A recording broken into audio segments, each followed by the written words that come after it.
নামাজ কি পরিমাণ গুরুত্বপূর্ণ ইবাদত। আল্লাহ রাসূল সাল্লাল্লাহু আলাইহি ওয়াসাল্লাম হযরত আলী রাদিয়াল্লাহু তাআলা আনহুকে বলে, হে আলী, আমার নিকট একটি থালা নিয়ে আসো,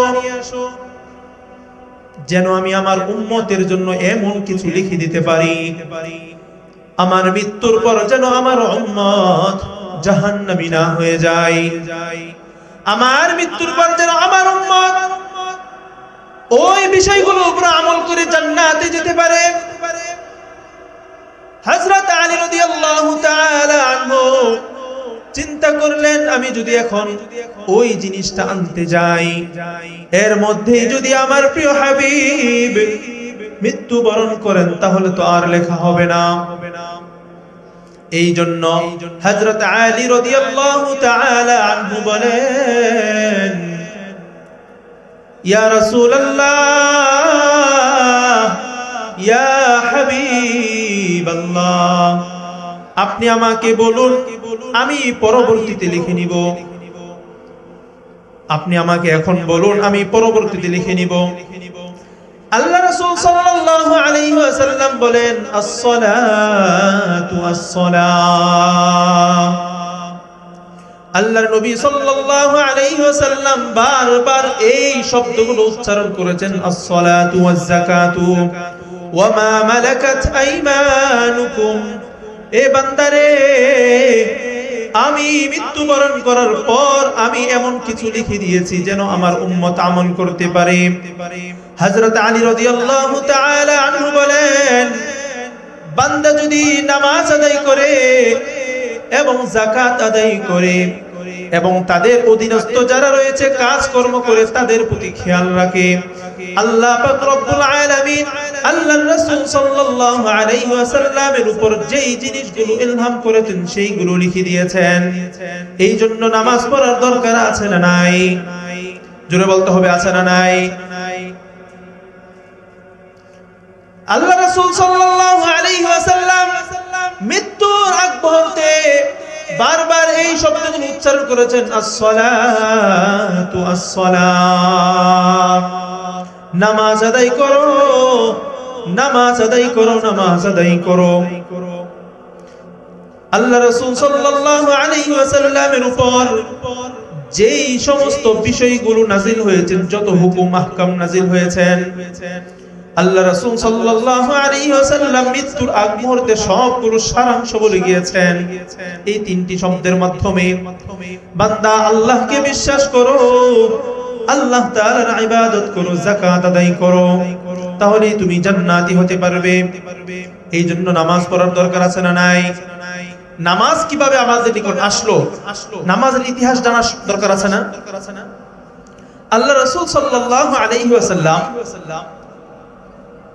যখন নবুয়তের দশম বছর, নবুয়তের দশম বছর, আল্লাহ রাসূল সাল্লাল্লাহু আলাইহি ওয়াসাল্লামের উপর কাফের মুশরিকরা অত্যাচার বাড়িয়ে দিল।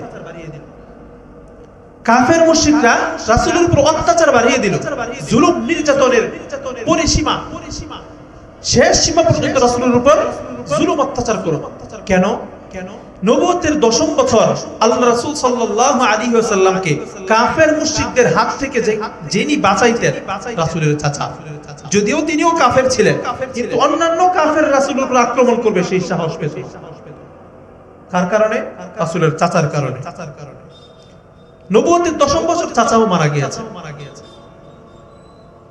কাফের মুশরিকরা একটু চান্স পেয়ে গেল রাসূলের উপর আক্রমণ করতে। আল্লাহ রাসূল সাল্লাল্লাহু আলাইহি ওয়াসাল্লামের উপর একের উপর এক আক্রমণ করে যাচ্ছে।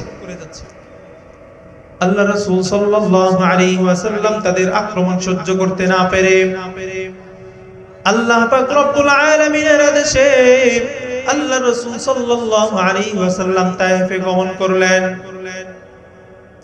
কাফের মুশরিকদের অত্যাচার সহ্য করতে না পেরে তায়েফের মধ্যে যখন গেলেন, আল্লাহর নবী সাল্লাল্লাহু আলাইহি ওয়াসাল্লাম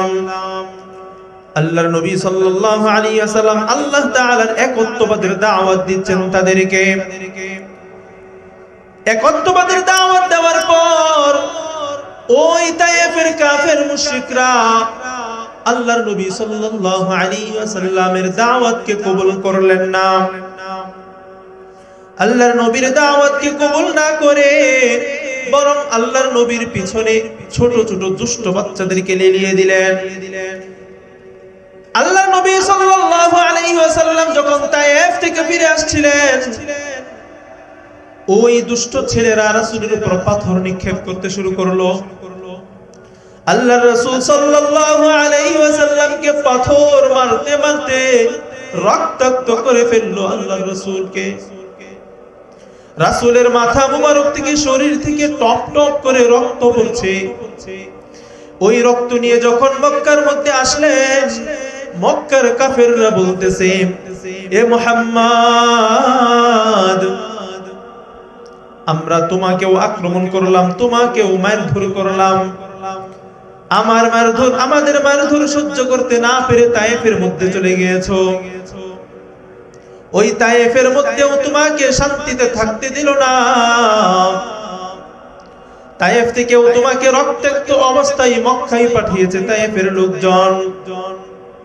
মক্কার কাফেররা বলতেছে, তোমার নাকি আল্লাহ আছে, কই তোমার আল্লাহ?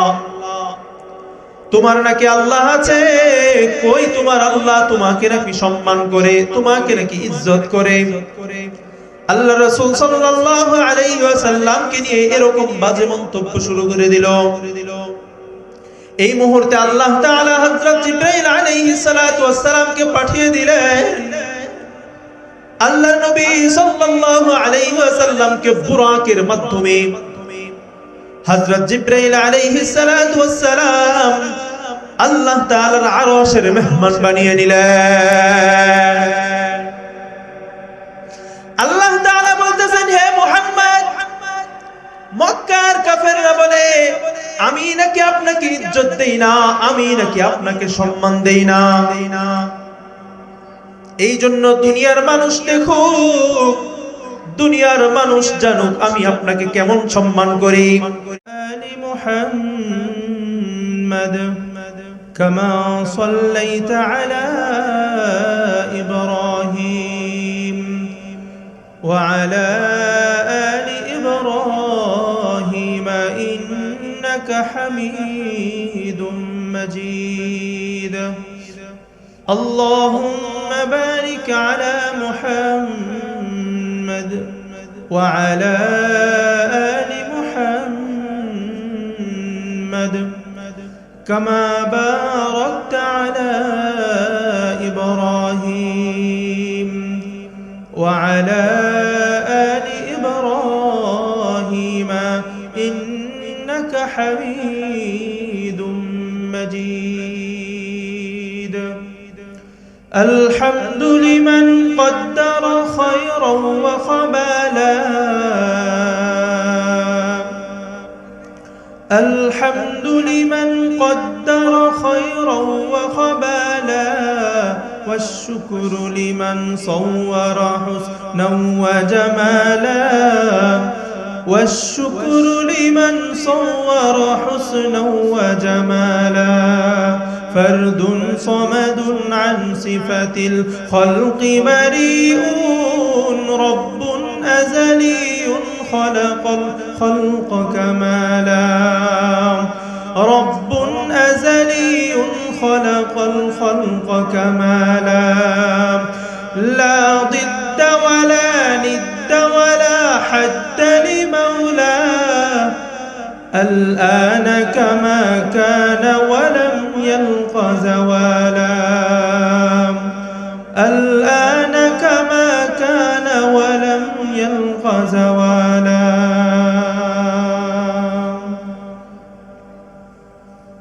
الحمد لله. আল্লাহ পাক রব্বুল আলামিনের দরবারে লক্ষ কোটি শুকরিয়া যে মহান রব্বুল আলামিন আমাদেরকে দুনিয়ার বর্তমান গন্ধা পরিস্থিতি থেকে, যখন পৃথিবীর চতুর্দিকে গুনাহের সয়লাব, মানুষ প্রতিযোগিতা করছে কিভাবে জাহান্নামে আগে যাওয়া যায়,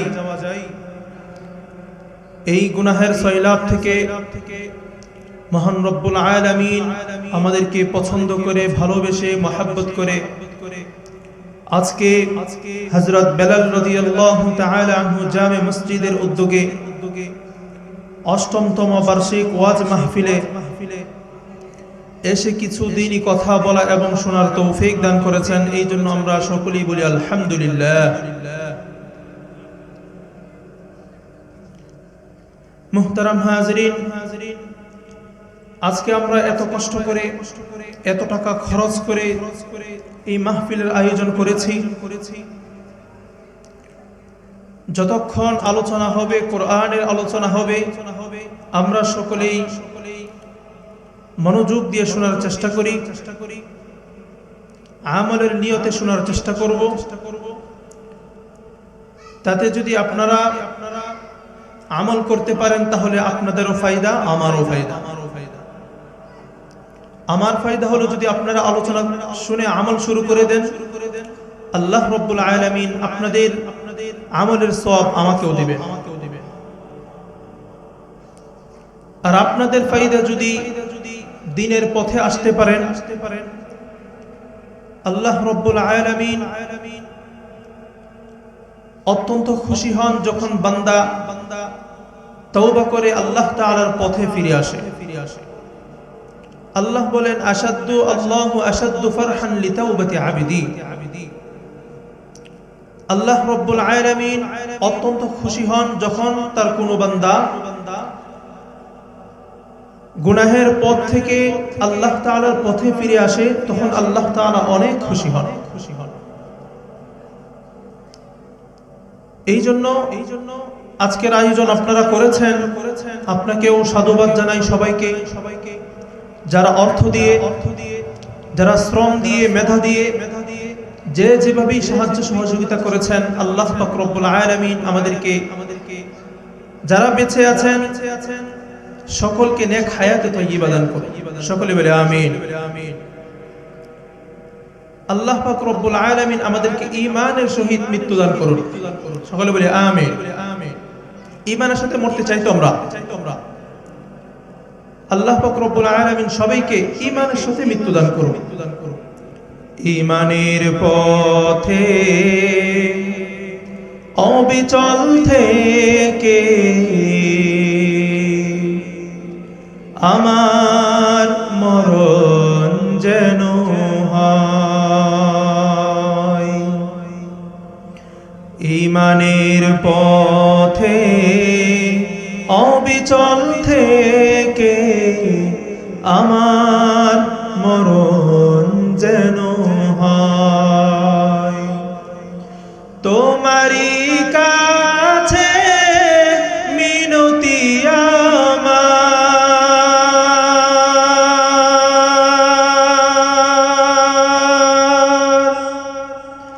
তোমারই কাছে মিনতি আমার।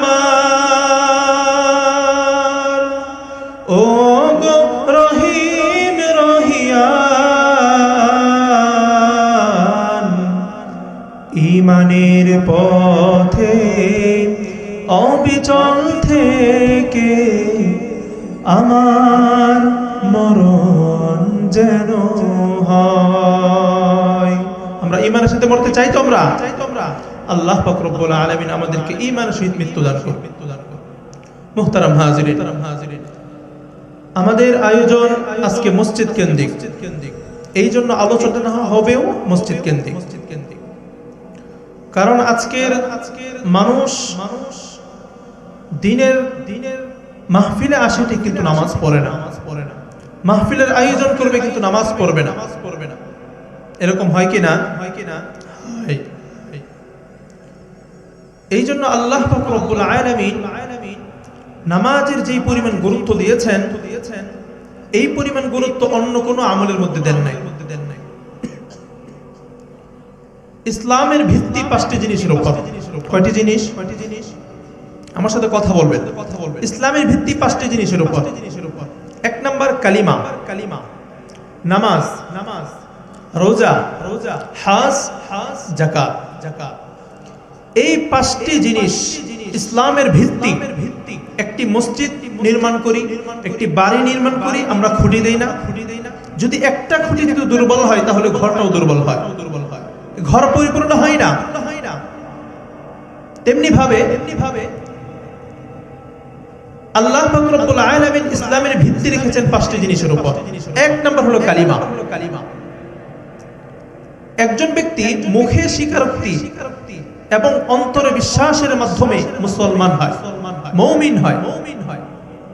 ঈমানের সম্পর্ক সেটা বিশ্বাসের সাথে, ইতিকাদি বিষয়। আর বাকি রইল কয়টা? চারটা। এই চারটা হলো আমলি বিষয়, ঈমান, ইতিকাদি বিষয়। বাকি যে চারটি রয়েছে ওই চারটি আমলি বিষয়। এর মধ্যে একটি হলো হজ। এই হজ ইসলামের মধ্যে কেমন রকম গুরুত্বপূর্ণ? এই হজ সমাজের প্রত্যেকটা মানুষের উপর ফরজ নয়, বরং সমাজের কিছু টাকাওয়ালা, যাদের টাকা পয়সা রয়েছে এবং সেই মক্কা নগরীতে যাওয়ার সামর্থ্য রাখে, তাদের উপরে কেবলমাত্র হজ ফরজ হয়। যাকাত, এই যাকাতের সম্পর্ক সকলের সাথে নয়, সমাজের একটা বিশেষ শ্রেণীর সাথে। যাদের টাকা পয়সা রয়েছে তাদের সাথে এই হজের সম্পর্ক। তাও আবার বছরে প্রত্যেক দিন ফরজ হয় না, ফরজ হয় বছরে একবার। বাকি রয়েছে কয়টা? দুইটা। রোজা। এই রোজার সম্পর্ক আকিল বালেগ প্রত্যেক নর-নারীর উপর। তা প্রত্যেক দিন ফরজ নয়, বরং বছরে এক মাস ফরজ। বাকি রয়েছে কয়টা? একটা। সেটা হলো নামাজ।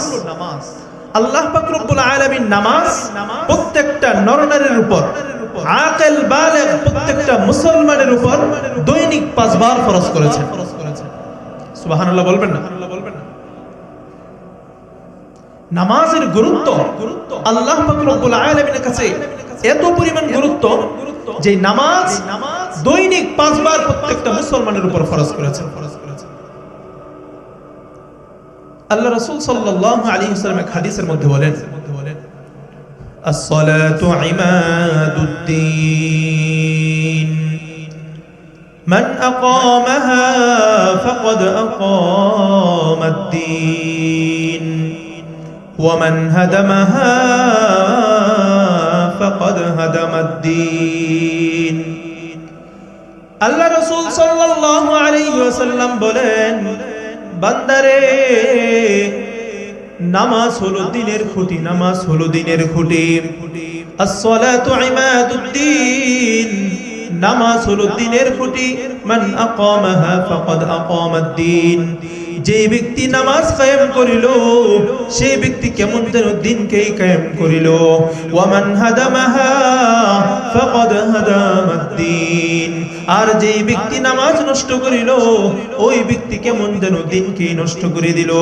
এই জন্য বলতে চাই বান্দারে, নামাজ আল্লাহ তাআলার নিকট কেমন গুরুত্বপূর্ণ ইবাদত জানেননি? আল্লাহ বলেন, বান্দা উসজুদ ওয়াকতারিব, উসজুদ ওয়াকতারিব, আল্লাহ তাআলার কাছে সিজদা দাও, আল্লাহর নিকটবর্তী হয়ে যাও। সিজদা দাও, আল্লাহর নিকটবর্তী হও। আল্লাহর নবী সাল্লাল্লাহু আলাইহি ওয়াসাল্লাম আরেক হাদিসের মধ্যে বলেন, আকরাবু মা ইয়াকুনুল আবদু মির রাব্বিহি ওয়া হুয়া সাজিদ, বান্দা আল্লাহ তাআলার সবচেয়ে বেশি নিকটবর্তী হয় কখন জানেননি? বান্দা যখন আল্লাহ তাআলার কুদরতি বাই সিজদা করে আল্লাহ তাআলার সবচেয়ে বেশি নিকটবর্তী হয়ে যায়। আল্লাহ পাক রব্বুল আলামিন নামাজকে এমন গুরুত্ব দিয়ে সৃষ্টি করেছেন, নামাজকে এমন গুরুত্ব দিয়েছেন। আল্লাহ পাক রব্বুল আলামিন যত হুকুম আছে সবগুলো হুকুমকে জিবরাইলের মাধ্যমে পাঠাইছেন, কিন্তু নামাজ এমন একটি ইবাদত আল্লাহ পাক রব্বুল আলামিন জিবরাইলের মাধ্যমে পাঠান নাই। আল্লাহর নবী সাল্লাল্লাহু আলাইহি ওয়াসাল্লামকে আরশ আজিমের মেহমান বানাইয়া আল্লাহ পাক রব্বুল আলামিন স্বয়ং হাদিয়া দিয়েছেন। এই জন্য নামাজের গুরুত্ব অপরিসীম। নামাজের গুরুত্ব অপরিসীম। নামাজ কোনো মাফ নেই, নামাজ কারো উপর নামাজ মাফ নেই। আপনি অসুস্থ হয়েছেন, সফর অবস্থায়, আল্লাহ পাক রব্বুল আলামিন বলেছেন সফর অবস্থায় মানুষ যখন সফর করে তখন কষ্ট হয়। আল্লাহ বলেন বান্দা এই সফর অবস্থায় তোমার উপর নামাজ মাফ নয়। আল্লাহ পাক রব্বুল আলামিন এই কষ্টের মুহূর্তে নামাজকে কমিয়ে দিয়েছেন। তুমি সফর করছো, শরঈ যখন সফর মাইলের মধ্যে অতিক্রম করবে তখন 4 রাকাত বিশিষ্ট নামাজকে 2 রাকাত পড়বে, কিন্তু তারপরও নামাজকে মাফ করেন নাই। তারপরও আল্লাহ পাক রব্বুল আলামিন নামাজকে মাফ করেন নাই। আল্লাহ বলছেন তুমি অসুস্থ, নামাজ মাফ নয়। তুমি অসুস্থ, তোমার উপর নামাজ মাফ নয়। খাড়াইতে না পারো, তুমি বসে হলেও নামাজ পড়তে হবে। তুমি বসতে না পারো, শুয়ে হলেও তোমাকে নামাজ পড়তে হবে। আল্লাহ বলেন যদি বসতেও তুমি না পারো, শুয়েও না পারো, রুকু সিজদা করতে না পারো, ইশারার মাধ্যমে হলেও তোমাকে নামাজ পড়তে হবে। এমন কি কিছু মানুষ আছে না সব সময় অসুস্থ থাকে, পেশাবের ফোঁটা পড়তেই থাকে, আসেনি? এরকম কিছু রোগ আছে তো সব সময় নাপাক থাকে। আল্লাহ পাক রব্বুল আলামিন বলেন তুমি যেহেতু সব সময় নাপাক থাকো, একটি ওয়াক্ত এমন যায় না যে সে পেশাবের ফোঁটা থেকে বেঁচে থাকতে পারে। আল্লাহ পাক রব্বুল আলামিন বলেন যে তুমি নাপাক অবস্থায় নামাজ পড়বে। ওই ব্যক্তিকে বলেছেন তুমি যদি এরকম হয় যে তুমি পবিত্রতা হাসিল করতে পারতেছ না, আবার পেশাবের ফোঁটা পড়ে যায়, তাহলে তুমি ওই অবস্থায় নামাজ পড়ো। এমনকি যুদ্ধের ময়দানে শত্রু পক্ষ বিপরীত দিকে আছে, যে কোনো সময় হামলা করতে পারে, যে কোনো সময় আপনার উপর হামলা করতে পারে। আল্লাহ বলেন নামাজ মাফ নয়, নামাজ মাফ নয়। নামাজের পদ্ধতি ভিন্ন হতে পারে। যুদ্ধের মধ্যে নামাজের পদ্ধতি ভিন্ন। একটি সংখ্যা যদি 100 জন লোক থাকে, সৈনিক 50 জন এসে নামাজ পড়বে আর 50 জন শত্রুর দিকে দাঁড়িয়ে থাকবে। 1 রাকাত পড়েছে, তারা চলে যাবে, আবার ওই দল আসবে। পদ্ধতি ভিন্ন। আল্লাহ পাক নামাজকে মাফ করেন নাই। নামাজ কিরকম গুরুত্বপূর্ণ ইবাদত, নামাজ কিরকম গুরুত্বপূর্ণ ইবাদত।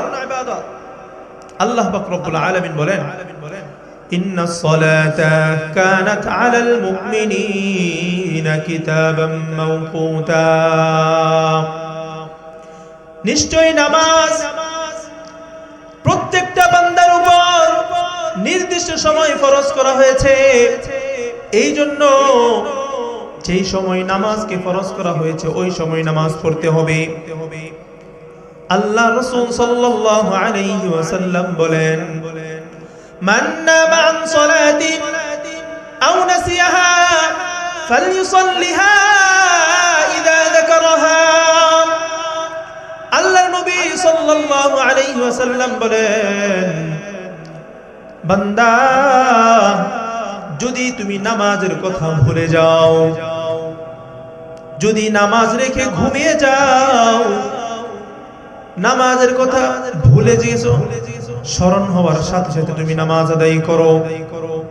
তুমি ঘুমিয়ে আছো, নামাজের কথা খেয়াল নেই, স্মরণ নেই, যখন তুমি ঘুম থেকে উঠবা ওই সময় সাথে সাথে তুমি নামাজ পড়ে নাও। নামাজ কি পরিমাণ গুরুত্বপূর্ণ ইবাদত। আল্লাহ রাসূল সাল্লাল্লাহু আলাইহি ওয়াসাল্লাম হযরত আলী রাদিয়াল্লাহু তাআলা আনহুকে বলে হে আলী, আমার নিকট একটি থালা নিয়ে আসো,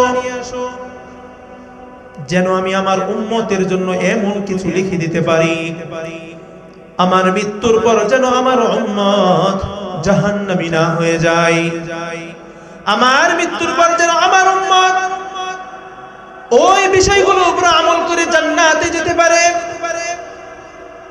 হযরত আলী রাদিয়াল্লাহু তাআলা আনহু চিন্তা করলেন আমি যদি এখন ওই জিনিসটা আনতে যাই, এর মধ্যেই যদি আমার প্রিয় হাবিব মৃত্যুবরণ করেন তাহলে তো আর লেখা হবে না।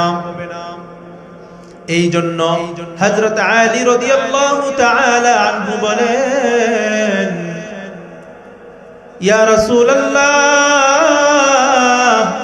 ইয়া হাবিবাল্লাহ, আপনি আমাকে বলুন, আমি পরবর্তীতে লিখে নিব। আপনি আমাকে এখন বলুন, আমি পরবর্তীতে লিখে নিব।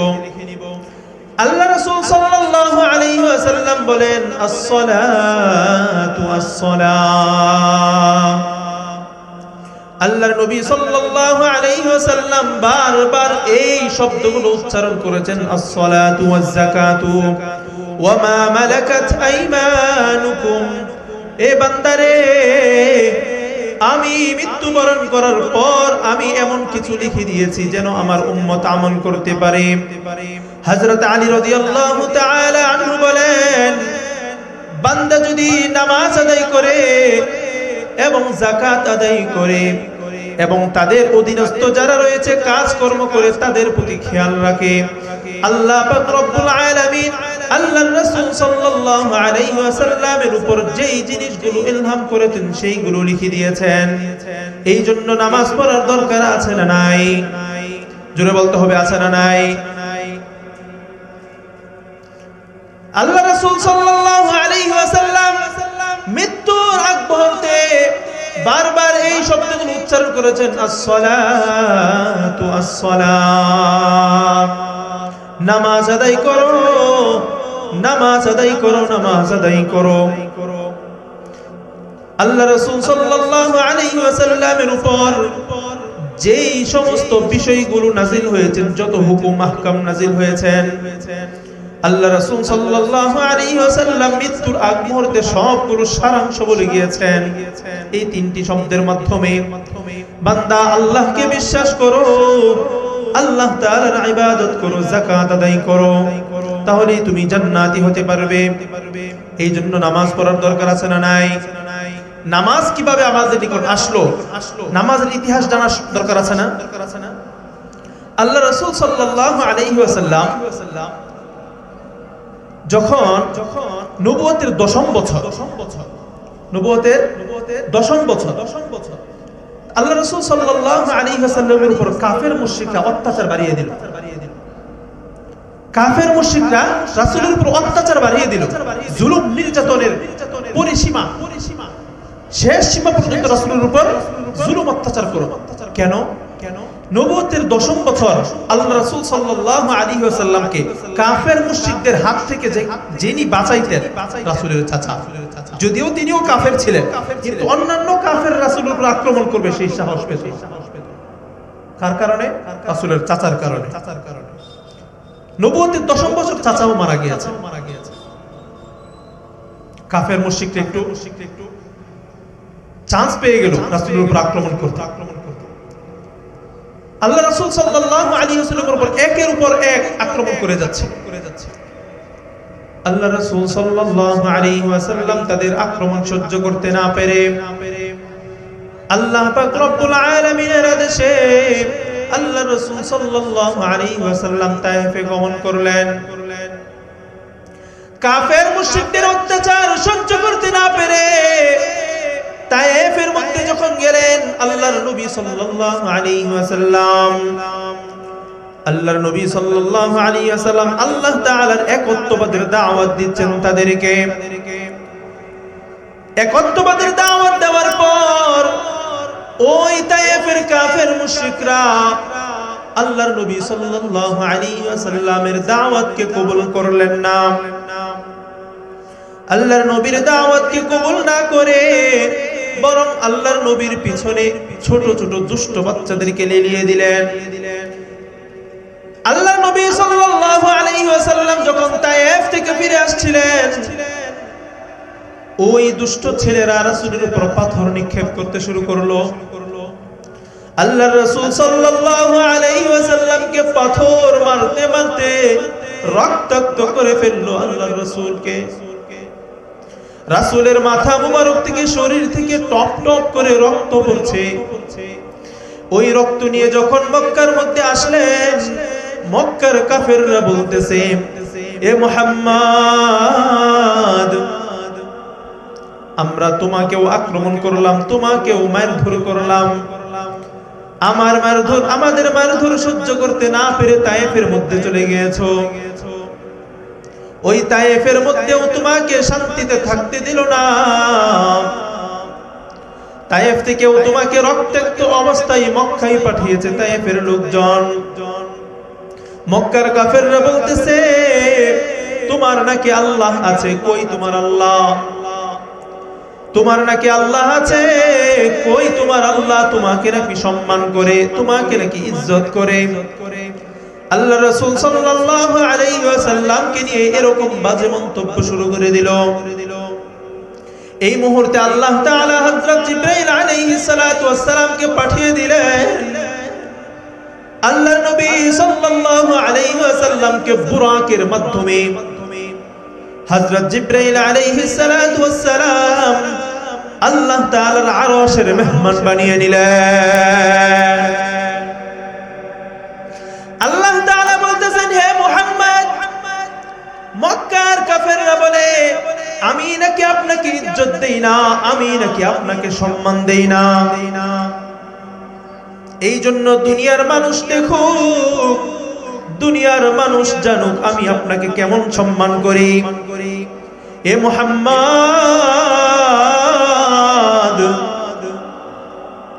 আমি আল্লাহ আপনার উপর, আমার নিচে হলেন আপনি, আপনার পায়ের নিচে আমার পুরো সৃষ্টি জগৎ। আমি আল্লাহ আপনাকে কেমন ভালোবাসি, কেমন মহব্বত করি। হে মুহাম্মদ, মানুষ দেখুক, মানুষ জানুক। এই অবস্থায় আল্লাহর রাসূল সাল্লাল্লাহু আলাইহি ওয়াসাল্লাম বললেন, হে আল্লাহ, আপনি তো আমাকে সম্মানিত করেছেন, আপনি তো আমাকে সম্মানিত করেছেন। আমি তো আবার দুনিয়াতে যাব, আমি তো আবার দুনিয়াতে গিয়ে মানুষের সাথে কথা বলবো। দুনিয়াতে আমার সাহাবায়ে কেরামরা রয়েছে, আবু বকর, ওমর, ওসমান, আলীরা রয়েছে। আয় আল্লাহ, তাদেরকে আপনি কিভাবে সম্মানিত করবেন? আল্লাহ বলবেন, বান্দারে, এ পয়গম্বর, আমি জানি আপনি এমন একজন নবী, কোন জায়গায় যাইয়াও আপনার উম্মতকে ভুলেন নাই, এখানেও ভুলবেন না। কেমন মায়ার নবী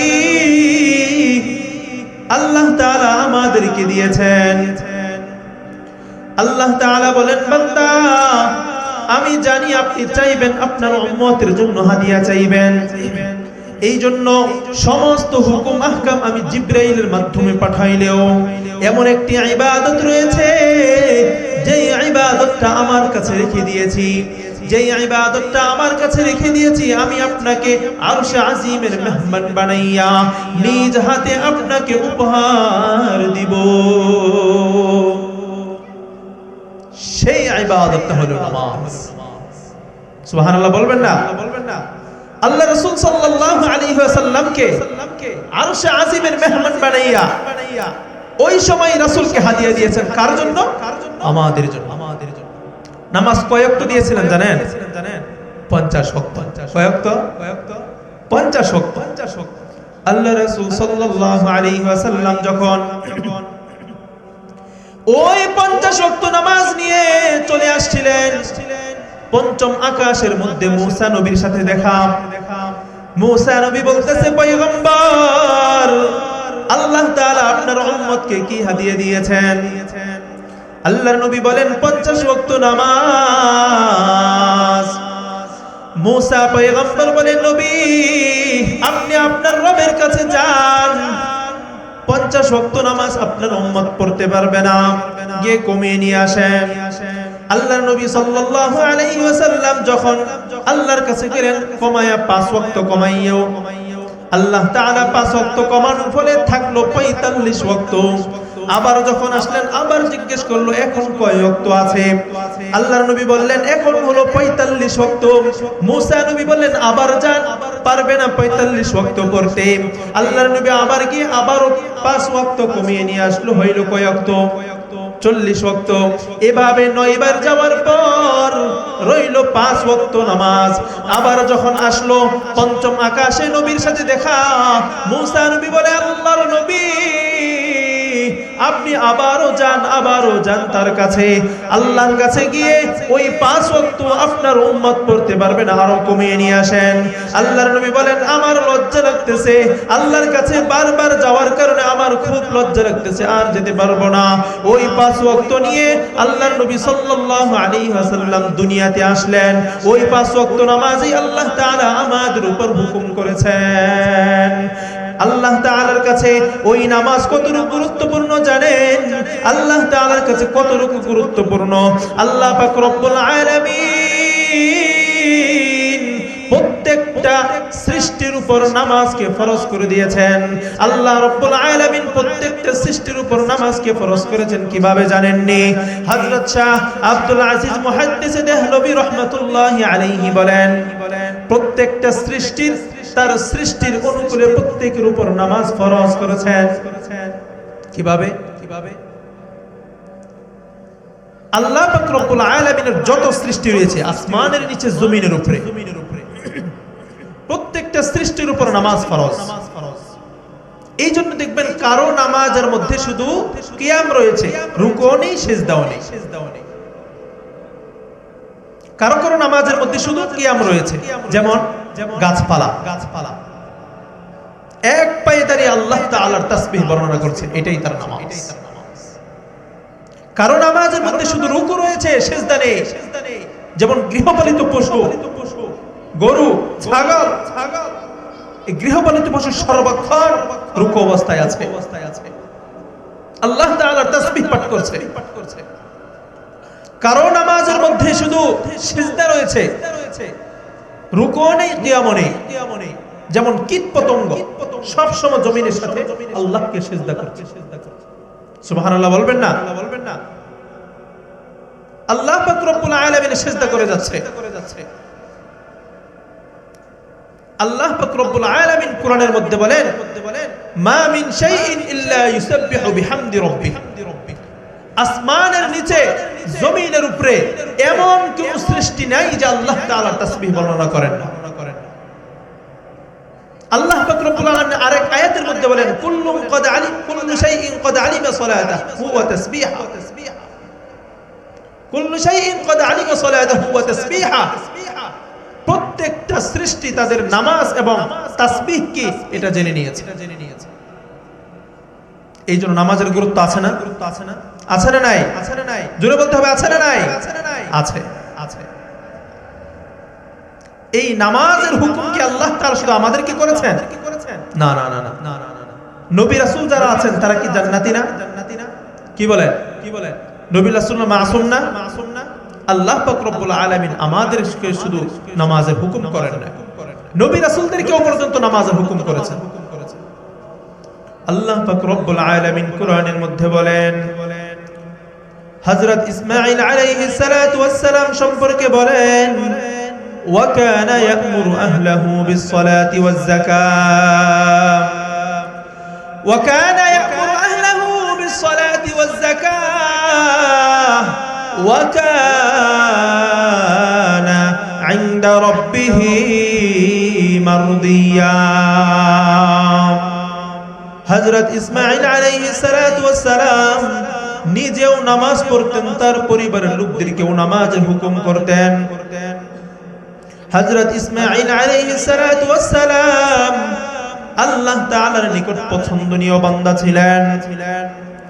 এমনকি আল্লাহ তাআলা হযরত মূসা আলাইহিস সালাতু ওয়াস সালামকে বলেন, ইন্নানি আনাল্লাহু লা ইলাহা ইল্লা আনা ফা'বুদনি ওয়া আকিমিস সালাতা লিযিকরি। হে মূসা, ইন্নানি আনাল্লাহু লা ইলাহা ইল্লা আনা ফা'বুদনি, আমি আল্লাহ ছাড়া কোনো ইলাহ নেই, আমি আল্লাহ ছাড়া কোনো ইলাহ নেই, সুতরাং আমার ইবাদত করো, আমার স্মরণের জন্য তুমি নামাজ আদায় করো। হযরত ইব্রাহিম আলাইহিস সালাতু ওয়াস সালাম আল্লাহর কাছে দোয়া করে বলেন, রব্বি জাআলনি মুকিমাস সালাতি ওয়া মিন দুররিয়াতি, رب اجعلني مقيم الصلاة ومن ذريتي ربنا وتقبل دعاء হযরত ইব্রাহিম আলাইহিস সালাতু ওয়াস সালাম আল্লাহর কাছে দোয়া করে বলেন, আয় আল্লাহ, আমাকে নামাজ কায়েমকারী করুন, আমাকে নামাজ কায়েমকারী করুন। শুধু আমাকেই নয়, আমার সন্তানদের মধ্য থেকে এমন সন্তান দান করুন যারা নামাজ আদায় করবে, নামাজ হুকুম করবে, নামাজের প্রতিষ্ঠা করবে। আল্লাহ রাব্বুল আলামিন আমাদের পয়গম্বর সাল্লাল্লাহু আলাইহি ওয়াসাল্লামকে পর্যন্ত নামাজের হুকুম করেছেন। আল্লাহ পাক রব্বুল আলামিন বলেন, ওয়াকুর আহলাকা বিসসালাতি ওয়াসতাবির আলাইহা। আল্লাহ পাক রব্বুল আলামিন মুহাম্মদুর রাসূলুল্লাহ সাল্লাল্লাহু আলাইহি ওয়াসাল্লামকে বলেন, হে নবী, ওয়া'মুর আহলাকা বিসসালাতি, ওয়া'মুর আহলাকা বিসসালাতি, আপনার পরিবারের লোকদেরকে নামাজের হুকুম করুন। ওয়াসতাবির আলাইহা, আপনি নিজেও নামাজ পড়ুন, আপনি নিজেও নামাজ পড়ুন, আপনার ফ্যামিলির লোকদেরকেও নামাজের হুকুম করুন। লা নাসআলুকা রিজকা, আল্লাহ পাক রব্বুল আলামিন বলেন, হে নবী, আমি কিন্তু আপনার কাছে রিজিক চাই না। নাহনু নারযুকুক, রিজিক দেই কে? জোরে বলতে হবে, রিজিক দেই কে? আল্লাহ রিজিক দেয়। আল্লাহ বলেন, লা নাসআলুকা রিজকা নাহনু নারযুকুক, হে নবী, আমি আপনার কাছে রিজিক দেই না, বরং আমি আপনাকে রিজিক দেই। এমন অনেক বান্দা রয়েছে যারা রিজিকের বয়ে মসজিদ আসে না।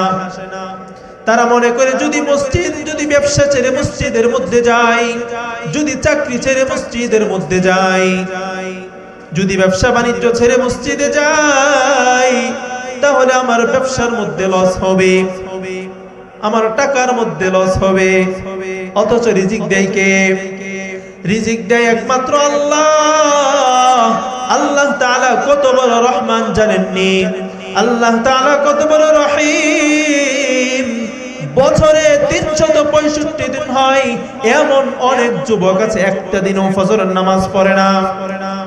আছে না? আছে না? এমন অনেক যুবক আছে একটা দিনও ফজরের নামাজ পড়ে না রে বান্দা। তারপরেও আমার আল্লাহ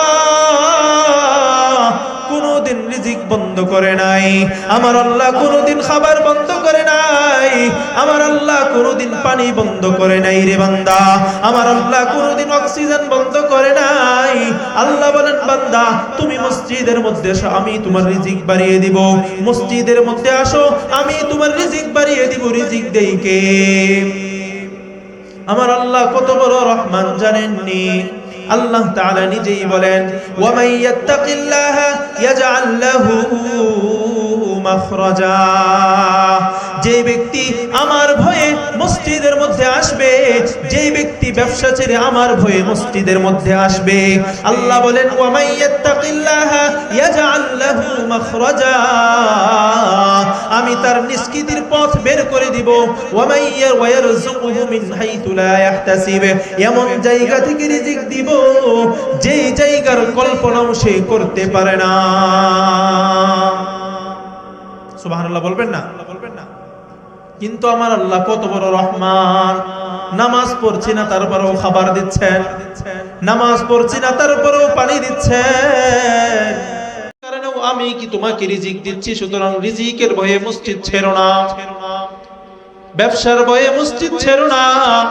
যখন আজান হয় ব্যবসা ছেড়ে মসজিদে চলে আসো, যখন আজান হয় ব্যবসা ছেড়ে মসজিদে চলে আসো। জানেন রিজিক আল্লাহ তাআলা কিভাবে দেয়? হযরত মূসা আলাইহিস সালাতু ওয়াস সালামের একটি ঘটনা শোনাই। হযরত মূসা আলাইহিস সালাতু ওয়াস সালাম তিহ নামক ময়দান থেকে তার স্ত্রীকে নিয়ে মিশরে আসছিলেন। এমন সময় তার স্ত্রী গর্ভবতী, প্রসব বেদনা শুরু হয়ে যায়। মুসা আলাইহিস সালাতু ওয়াস সালাম পেরেশান হয়ে গেলেন, আগুন কোথায় পাবো, এই জনমানবহীন এলাকার মধ্যে আগুন কোথায় পাবো। হযরত মুসা আলাইহিস সালাতু ওয়াস সালাম আগুনের উদ্দেশ্যে বের হয়ে নবুয়ত লাভ করলেন। আল্লাহ তাআলা সাথে সাথে হুকুম করলেন, হে মুসা, তোমার হাতে যে লাঠি রয়েছে ওই লাঠির মাধ্যমে একটি পাথর আছে, ওই পাথরের মধ্যে আঘাত করো। মুসা আলাইহিস সালাতু ওয়াস সালাম লাঠি দিয়ে পাথরে আঘাত করলেন, ওই পাথরটি ফেটে আরেকটি পাথর বের হয়ে আসলো। আল্লাহ তাআলা আবার হুকুম করলেন, ওই পাথরটির মধ্যে আবারও আঘাত করো। যখন দ্বিতীয় পাথরটির মধ্যে আঘাত করলেন, ওই দ্বিতীয় পাথরটি ফেটে আরো একটি পাথর বেরিয়ে এলো। আল্লাহ তাআলা বললেন, মুসা ওই পাথরটির মধ্যে আঘাত করো। আবার তৃতীয় একটি পাথরের মধ্যেও আঘাত করলেন, ওই পাথরটা ফেটে ভিতর থেকে একটা কীট বেরিয়ে আসলো। কি বেরিয়ে আসলো? একটি কীট, ছোট্ট ছোট্ট পোকা একটি বেরিয়ে আসলো। হযরত মুসা আলাইহিস সালাতু ওয়াস সালামকে আল্লাহ তাআলা ওই কীটের ভাষা বুঝার ক্ষমতা দান করলেন। ওই কীট বলতেছে, সুবহানা মান ইয়ারানি ওয়া ইয়াসমাউ কালামি ওয়া ইয়ারযুকুনি ওয়া ইয়ারিফু মাকানি ওয়ায়াযকুরুনি ওয়ালা ইয়ানসানি। ওই কীট বলতেছে, হে বান্দা, আমার আল্লাহ কত বড় রহমান জানো, আমার আল্লাহ কত বড় রহমান জানোনি। আল্লাহ তাআলা ওই সাত আসমানের উপরে থেকেও, আমি তিনটি পাথরের ভিতরে থেকেও আল্লাহ তাআলা আমার রিজিক দেয়। সুবহানাল্লাহ বলবেন না? বলবেন না? তিনটি পাথরের ভিতর থেকেও আল্লাহ তাআলা আমার রিজিক দিচ্ছেন। ওয়া ইয়াসমাউ কালামি, তিনটি পাথরের ভিতরে যখন আমি আওয়াজ করি, ওই আওয়াজটা আল্লাহ তাআলা সাত আসমানের উপরেও শুনেন। ওয়া ইয়ারিফুনি, আল্লাহ তাআলা আমার সম্পর্কে অবগত আছেন। ওয়া ইয়াযকুরুনি ওয়া লা ইয়ানসানি, ওই ছোট্ট কীট বলতেছে আল্লাহ তাআলা আমাকে কখনো ভুলেন না। তাহলে বান্দা, তুমি হলো আশরাফুল মাখলুকাত, তুমি যদি আল্লাহ তাআলার কথা শুনো, তুমি যদি মসজিদের মধ্যে নামাজ পড়ো, আল্লাহ তাআলা কি তোমার কথা শুনবে না? আল্লাহ কি তোমাকে রিজিক দেবে না? যেই রিজিক আল্লাহ তাআলা তিনটি পাথরের ভিতরে ওই ছোট্ট কীটকে পর্যন্ত পৌঁছিয়ে দিচ্ছেন। এই জন্য নামাজ পড়ার দরকার আছে না নাই? আল্লাহ রাসূল সাল্লাল্লাহু আলাইহি ওয়াসাল্লাম বলতেছেন, জানো বান্দা, নামাজ পড়লে কি হয়? সমস্ত গুনাহগুলো ঝরে পড়ে যায়। সুবহানাল্লাহ বলবেন না? সমস্ত গুনাহগুলো ঝরে পড়ে যায়। কিভাবে জানেন? আল্লাহ রাসূল সাল্লাল্লাহু আলাইহি ওয়াসাল্লাম একবার সকাল বেলা বের হইলেন। বের হওয়ার পর শীতের সময় গাছের পাতাগুলো তো ঝরে যায়। আল্লাহ রাসূল সাল্লাল্লাহু আলাইহি ওয়াসাল্লাম গাছের একটি ঢাল ধরে ঝাঁকি দিলেন। ঝাঁকি দেওয়ার পর ওই ডালের পাতাগুলো সব ঝরে পড়ে গেল।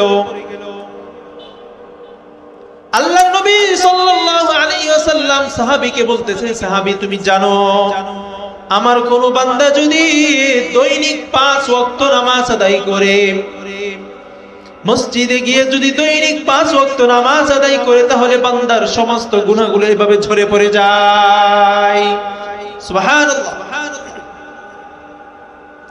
আল্লাহর নবী আবারো বলেন, তোমাদের বাড়ির সামনে যদি কারো পুকুর থাকে, ওই পুকুরের মধ্যে যদি কোনো বান্দা দৈনিক 5 বার গোসল করে, কয়বার? 5 বার যদি গোসল করে। সাহাবায়ে কেরামকে প্রশ্ন করেছেন, ও সাহাবায়ে কেরামের দল, দৈনিক 5 বার যদি গোসল করে, তাহলে ওই বান্দার শরীরের মধ্যে কোনো ময়লা থাকতে পারে?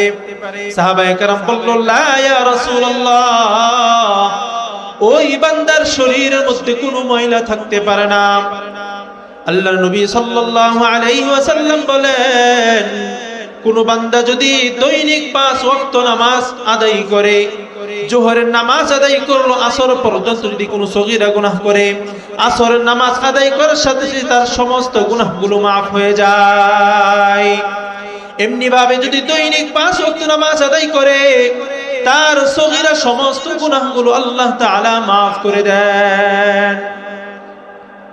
আল্লাহ তাআলা কুরআনের মধ্যে বলেন, ইন্নাস সালাতা তানহা আনিল ফাহশাই ওয়াল মুনকার, নিশ্চয়ই নামাজ সমস্ত অন্যায় অশ্লীল কাজ থেকে বিরত রাখে। নামাজ সমস্ত অন্যায় অশ্লীল কাজ থেকে বিরত রাখে। এখন প্রশ্ন আসে যে হুজুর, অনেককেই দেখি নামাজও পড়ে আবার মিথ্যাও বলে, আছে না? নামাজও পড়ে ওজনে কম দেয়, নামাজও পড়ে রাস্তার মধ্যে দাঁড়িয়ে পেশাব করে, নামাজও পড়ে আবার অন্যজনের সাথে ঝগড়া লাগে, আছে না? আসেনি নাকি আপনাদের এলাকায় নাই? আছে। তাহলে প্রশ্ন আসে না যে আল্লাহ তাআলা বলল নামাজ সমস্ত অন্যায় অশ্লীল কাজ থেকে বিরত রাখে, তাহলে একজন ব্যক্তি নামাজও পড়ছে আবার গুনার কাজও করছে, তাহলে এটা কিভাবে হলো? এই আয়াতটা বুঝতে হলে সামান্য একটি অংশ বুঝতে হবে। নামাজ হলো 5 প্রকার। কয় প্রকার? যারা নামাজ পড়ে 5 প্রকার সংক্ষেপে বলছি। 1 নাম্বার হলো মাঝে মাঝে নামাজ পড়ে সাপ্তাহিক মুসল্লি, শুধু জুমা, আছে না? আপনাদের যেমন কি মনে নাই? শুধু সাপ্তাহিক মুসল্লি। ওই যে সে অন্যান্য নামাজ পড়লো না, নামাজ না পড়ার কারণে আল্লাহ তাআলা থেকে জাহান্নামে দিবেন। 2 নাম্বার প্রকারের নামাজি হলো ওই সমস্ত নামাজি যারা দৈনিক 5 ওয়াক্ত নামাজ আদায় করে, ঠিক আছে, কিন্তু নামাজে দাঁড়ানোর পর মনটা চলে যায় বাজারে, নামাজে দাঁড়ানোর পর মনটা চলে যায় হাটের মধ্যে, বাজারের মধ্যে, সংসারের মধ্যে। সে আর মনটাকে ওই স্থান থেকে আনে না। নামাজ পড়ছে, ঠিক আছে, বডিরা মসজিদের মধ্যে, মনটা হলো বাজারের মধ্যে। আল্লাহ রাব্বুল আলামিন বলেন ফাওয়াইলুল লিল মুসাল্লিন, ওই সমস্ত নামাজীদের ধ্বংস, আল্লাযীনা হুম আন সালাতিহিম সাহুন, যারা তাদের নামাজের ব্যাপারে উদাসীন। তাহলে দ্বিতীয় প্রকারের নামাজীও নামাজ পড়েও জাহান্নামী হবে। তৃতীয় প্রকারের নামাজি যারা ঠিকমতো নামাজ আদায় করে, 5 ওয়াক্ত নামাজ মসজিদে এসে সময় মতো আদায় করে, কিন্তু যখন নামাজের মধ্যে দাঁড়ায় শয়তান মনটাকে নিয়ে যায়, শয়তান যখন মনটাকে নিয়ে যায়, শয়তানের থেকে কারাকারি করে আবার নিয়ে আসে। শয়তান মনটাকে নিয়ে বাজারের মধ্যে রেখে দেয়, আবার সেখান থেকে নিয়ে আসে। শয়তান মনটাকে নিয়ে ফ্যামিলির মধ্যে নিয়ে যায়, বাসা বাড়িতে নিয়ে যায়, আবার সে শয়তান থেকে কেড়ে মসজিদের মধ্যে নিয়ে আসে। এই তৃতীয় প্রকারের নামাজি যদি 1000বারও এমন হয়, শয়তান মনটাকে নিয়ে যায়, আবার নিয়ে আসে, আবার নিয়ে যায়, আবার নিয়ে আসে, আল্লাহ রাব্বুল আলামিন বারবার নিয়ে আসার কারণে তাকে মাফ করে দিবেন। এই 3 নাম্বার প্রকার। 4র্থ প্রকারের নামাজি,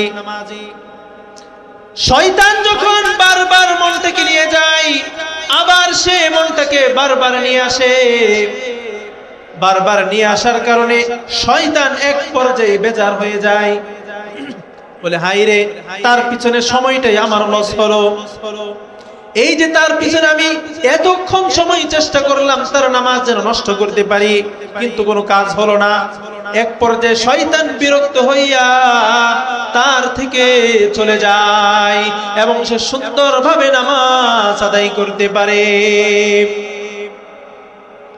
তখন সে মনে করে আমি যদি গুনাহ করি আল্লাহ আমাকে দেখবে, আমি যে নামাজের মধ্যে নামাজ পড়ছি, আমার মনটা যে বাজারের মধ্যে চলে যায়, আমি তো আল্লাহর সামনে দাঁড়াচ্ছি। হযরত জিবরাইল আলাইহিস সালাম আল্লাহর নবীকে প্রশ্ন করলো, ইয়া রাসূলুল্লাহ, ইয়া হাবিবাল্লাহ, নির্ভেজাল ইবাদত কোনটা, খালিস ইবাদত কোনটা? আল্লাহর নবী বলেন, আনতা আবুদাল্লাহ কাআন্নাকা তারাহু ফাইন লাম তাকুন তারাহু ফাইন্নাহু ইয়ারাক। ও বান্দারে, তুমি আল্লাহ তাআলার ইবাদত করো এমন ভাবে যেন আল্লাহ তোমাকে দেখতেছে। আনতা আবুদাল্লাহ কাআন্নাকা তারাহু, যেন তুমি আল্লাহকে দেখছো। তুমি এমন ভাবে নামাজ পড়ো, নামাজের মধ্যে এমন ভাবে খেয়াল করো যেন তুমি আল্লাহকে দেখছো। যদি এটা মনে না করতে পারো তাহলে তুমি এটা মনে করো যে আল্লাহ তোমাকে দেখছে। তাহলে একজন বান্দা যখন এই চিন্তা করবে আমি নামাজের মধ্যে দাঁড়াইছি, এখন আল্লাহ আমাকে দেখতেছে, সুতরাং মনকে নিয়ে বাজারে নেওয়া যাবে না। শয়তান যদিও নিয়ে যায় আবার নিয়ে আসতে হবে।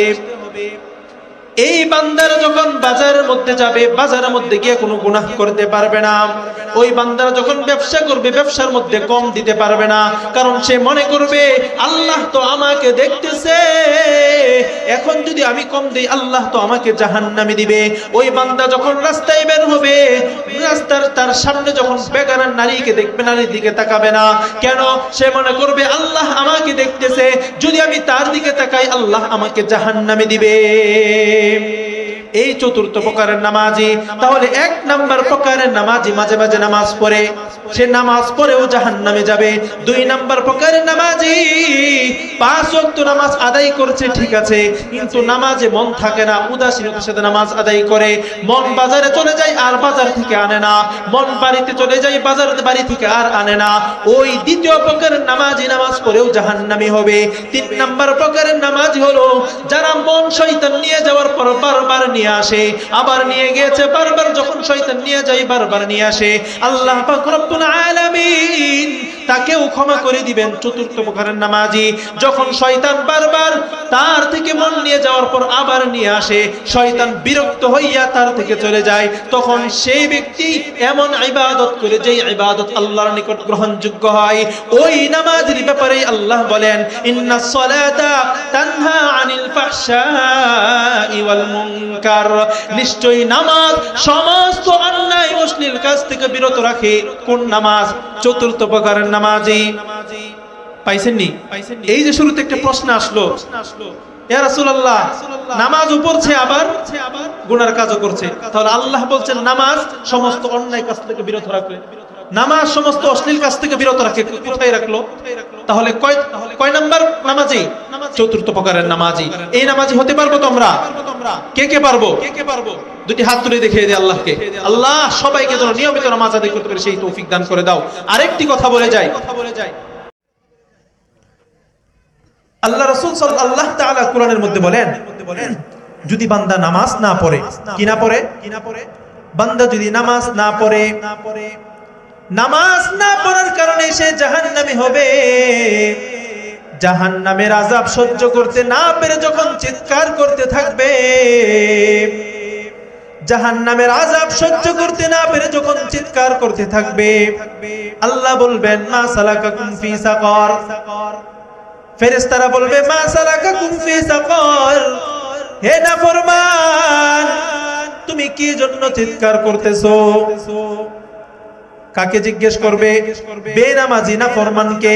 বেনামাজি নামাজ না পড়ার কারণে জাহান্নামে যখন যাবে, আল্লাহ তাআলার কাছে কোনো সে হিসাব দিতে পারবে না। হিসাব দিতে না পারার কারণে জাহান্নামে যাবে, জাহান্নামের আযাব সহ্য করতে না পেরে চিৎকার করবে। চিৎকার করার কারণে ফেরেশতারা জিজ্ঞেস করবে মা সালাকাকুম ফি সাকার, কোন জিনিস তোমাকে জাহান্নামে নিয়ে আসলো? ওই পাপিষ্ট নাফরমানিরা বলবে ক্বালু লাম নাকু মিনাল মুসাল্লিন, আমরা তো নামাজ আদায় করতাম না, মুসল্লিদের অন্তর্ভুক্ত ছিলাম না, এই জন্য আল্লাহ পাক রব্বুল আলামিন আমাদেরকে জাহান্নামে দিয়েছেন, জাহান্নামের আযাব দিচ্ছেন। বান্দারে সত্যি কথা বলে যায়, যখন বেনামাজের রূহটা কবজ করবে আরজাইল, কি করবে জানেননি? যখন তার রূহটা কবজ করতে যাবে, তার রূহটা কণ্ঠনালীতে চলে আসবে। কাল্লা ইদা বালাগাতিত তারাকি, তার রূহটা বের হতে চাইবে না। বেনামাজের রূহটা বের হতে চাইবে না। বেনামাজি চেষ্টা করবে বারবার যেন মৃত্যু থেকে বাঁচতে পারে, কিন্তু আল্লাহ রাব্বুল আলামিনের অর্ডার পাইয়া আজরাইল আলাইহিস সালাতু ওয়াস সালাম তার কাছে যখন আসবে, তাকে যখন বলবে, তার কাছে এসে বলবে ওয়াকিলা মান রাক, ওই ফেরেশতারে বলবে, আজরাইল নামক ফেরেশতা যখন তার রূহটা কণ্ঠনালীতে এসে পড়বে, টান দিয়ে ছিঁড়ে তার রূহটাকে বের করে ফেলবে রে বান্দা। কি জন্য? একমাত্র নামাজ না পড়ার কারণে। এই জন্য আমার মেসেজ হলো, আপনারা এত কষ্ট করে মাহফিলের আয়োজন করেছেন, এত টাকা খরচ করে মাহফিলের আয়োজন করেছেন, এই মাহফিল থেকে যদি কিছু না নিয়ে যেতে পারেন তাহলে আপনাদের সেই খরচটাই যাবে বৃথা, আপনাদের কষ্টই যাবে বৃথা। নামাজ পড়বেন তো? কারা কারা পড়বেন দুটি হাত তুলে আল্লাহকে দেখায়া দেই। আয় আল্লাহ, আমাদের সমস্ত ভাইকে আপনি কবুল আর মঞ্জুর করে নিন, সমস্ত ভাইকে এবং যত মা বোনরা রয়েছে, মা বোনরা বিশেষ করে আল্লাহ পাক রব্বুল আলামিনের কাছে দোয়া করি জামরকির সমস্ত মা বোনদেরকে পর্দাশীল করে দিন, সকলে বলি আমিন। সমস্ত মা বোনদেরকে যেন নামাজি বানাইয়া দিন, সকলে বলি আমিন। আল্লাহ পাক রব্বুল আলামিন আজকে হযরত বেলাল রাদিয়াল্লাহু তাআলা আনহু জামে মসজিদের এই ওয়াজ মাহফিলের উসিলায় এলাকার সমস্ত মুরদিগণকে maaf করে দিন, সকলে বলি আমিন। ওয়া আখিরু দাওয়ানা আলহামদুলিল্লাহি রাব্বিল আলামিন।